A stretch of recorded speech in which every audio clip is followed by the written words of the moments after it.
Good morning everyone. আমরা এই যে ফেসবুকে কাজ করছি, এখানে আমরা যদি সবাই সবাইকে সাপোর্ট করি, তবে অনেকে কি করছে যে আমাকে ফলো করুন, তবে স্টার গিফট করব, এগুলো সব কিন্তু মিথ্যে কথা। তারা কিন্তু করে না, মুখে বলে, কিন্তু এই সাপোর্টিং আমরা কি করে করব? গ্রুপে জয়েনিং করুন, গ্রুপ থেকে খুব ভালো সাপোর্টিংটা আসে। আমি অনেকগুলো গ্রুপে আছি এবং আমি গ্রুপ চ্যাম্পিয়নও আছি। তা আমি দেখেছি যে এই যে গ্রুপগুলোতে কাজ করে ভীষণ মজা। এখানে কিন্তু কেউ কাউকে চিটিং করছে না। আমরা আমাদের উইকলি চ্যালেঞ্জ কমপ্লিট করার জন্য আমরা গ্রুপ থেকে কিন্তু খুব ভালো সাপোর্টগুলো পেয়ে যাই, ফলোয়ারের দিক দিয়ে, কমেন্টসের দিক দিয়ে। এই যে কমেন্টসগুলো নানান রকম আসে, এই কমেন্টসগুলোতে রিপ্লাই করা আমাদের ডিউটি। তবে অনেকে এমন এমন কমেন্টস করে যে আমি ভেবে পাই না তাদের রিপ্লাইটা আমি কী করে দেব। এটা আমার মনে হয় শুধু আমার প্রবলেম নয়, এটা সকলেই ফেস করছেন, সকল বন্ধুরাই ফেস করছেন, যে এমন এমন কমেন্ট, তারা বয়স দেখে না, কোনো কিছু দেখে না, আমরা ভিডিওটা কিসের উপরে তৈরি করছি সেটা দেখে না, না দেখেই এমন একটা কমেন্টস করে দেয়।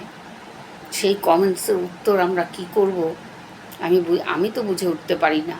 কিন্তু যখন আবার যে কমেন্টসগুলোর অ্যান্সার না করি, আবার সেগুলো আমাদের এফবি রুলস অনুযায়ী আমাদের সকল কমেন্টসের করতে হবে, উত্তর দিতে হবে, কারণ তারা আমাদের অডিয়েন্সকে আমরা কি করে ম্যানেজ করব সেটা আমাদের উপর।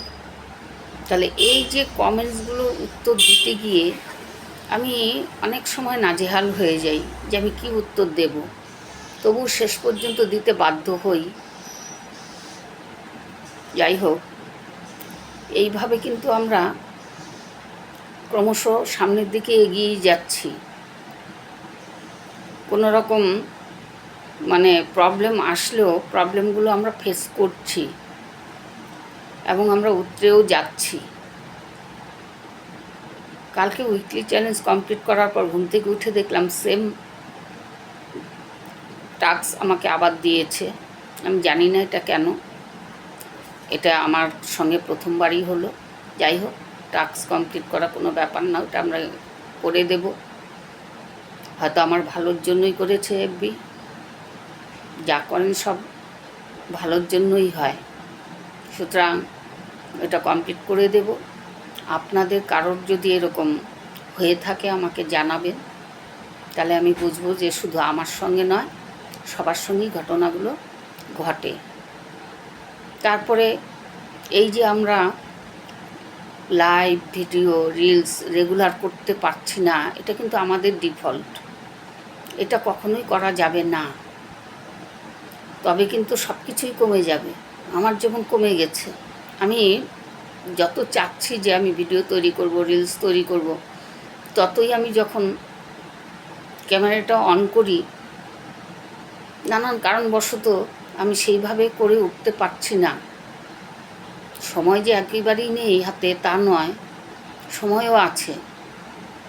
মেন্টাল কিছু ক্রাইসিস হয়ে দাঁড়ায় এই ক্ষেত্রে। এটা সবার ক্ষেত্রেই হয়, আমি জানি সবার ক্ষেত্রেই, কিন্তু যারা ক্রমশ লেগেই থাকে তারা কিন্তু এগিয়ে যায়। আমি তো অনেকের মুখে শুনলাম যে অনেক উইকলি চ্যালেঞ্জ প্রথম কমপ্লিট করতে পারতো না, 1 মাস 1.5 মাস লেগে যেত, তাতেও কোনো অসুবিধা ছিল না। কিন্তু আজকে তারা 1.5 বছরের সীমায় এসে দেখছে তাদের প্রচুর লাইকস, কমেন্টস এবং প্রচুর ফলোয়ার, প্রচুর, এবং তারা ইনকামও করছে। এখানে ইনকামটা কীভাবে আসে, যতক্ষণ না আমার আসবে আমি কাউকে বলতে পারবো না যে কীভাবে ইনকামগুলো জেনারেট হয়, কোন কোন বিষয়ের উপরে। যতক্ষণ না আমার সঙ্গে ঘটনাটা ঘটবে ততক্ষণ আমি এটা কাউকেই বলতে পারবো না। দেখা যাক কাজ তো করে যাচ্ছি, এবং সবাইকে একটা কথাই বলবো যে কাজ যখন শুরু করেছেন মাঝপথে ছেড়ে দেবেন না, কমপ্লিট করুন। যতটুকু সময় হাতে আসে আপনাদের, যতটুকু সময় পান ততটুকুই ভালো কিছু উপরে ভিডিও তৈরি করুন, রিলস তৈরি করুন, লাইভও করুন। তথ্যমূলক হয় যেন লাইভটা, গল্প আড্ডা এসব দিয়ে যেন না হয়। কারণ আমার লাইভ যখন লোকে দেখবে তখন যেন তার থেকে কিছু ইনফরমেশন তারা পায়, যে কোনো ইনফরমেশন, কাজের ক্ষেত্রে হোক, জীবনের ক্ষেত্রে হোক, যে কোনো। তাই আমাদের চেষ্টা রাখতে হবে সবসময় যে আমরা কাজ করেই যাব। ঠিক আছে, থ্যাংক ইউ।